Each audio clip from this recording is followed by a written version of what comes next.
வணக்கம் ப்ரோ. வணக்கம் வணக்கம். இப்போ நீங்கள் சிங்கப்பூர் வராமல் இருந்தீங்கன்னா எந்த விஷயத்தை மிஸ் பண்ணாமல் இருந்திருப்பீங்க?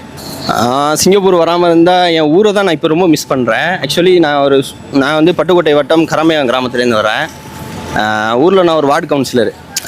ஒரு 2 வருஷத்துலேயே விட்டுட்டு வரக்கூடிய ஒரு சூழ்நிலை. நம்மளை நம்பி ஓட்டு போட்டாங்க, நம்ம ஏதாவது செய்வோம் நம்ம அப்படிங்கிற ஒரு நம்பிக்கையில் நம்மளுக்கு ஓட்டு போட்டாங்க.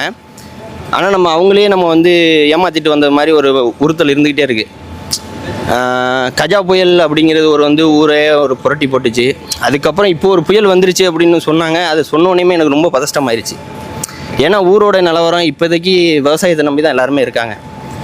சப்போஸ் அப்படி ஒரு சூழ்நிலை மறுதடவை வந்ததுன்னா ரொம்ப கஷ்டப்பட்டுருவாங்க மக்கள்.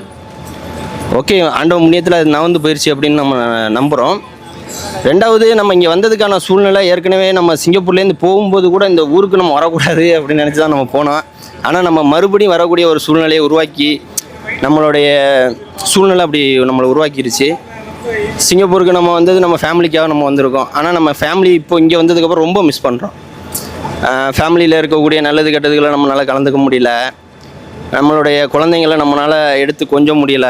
அவங்களுக்கு ஒரு நல்ல ஒரு எப்படி சொல்கிறது, நல்ல அறிவுரைகளை சொல்லி அவங்க கூட இருந்து நம்ம ஒரு சந்தோஷத்தை அனுபவிக்க முடியலை.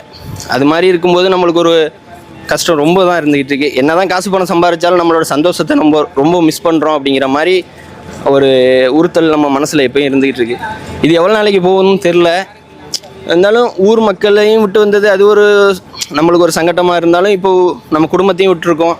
எல்லாமே எவ்வளோ நாளைக்கு இந்த மாதிரி நம்ம கஷ்டத்தை அனுபவிச்சுட்டு இருக்க போகிறோம், இந்த மாதிரி சூழ்நிலையில் இருக்க போகிறோம்னு தெரில. பார்ப்போம், நம்மளுக்குன்னு ஒரு நல்ல நேரம் வரும்.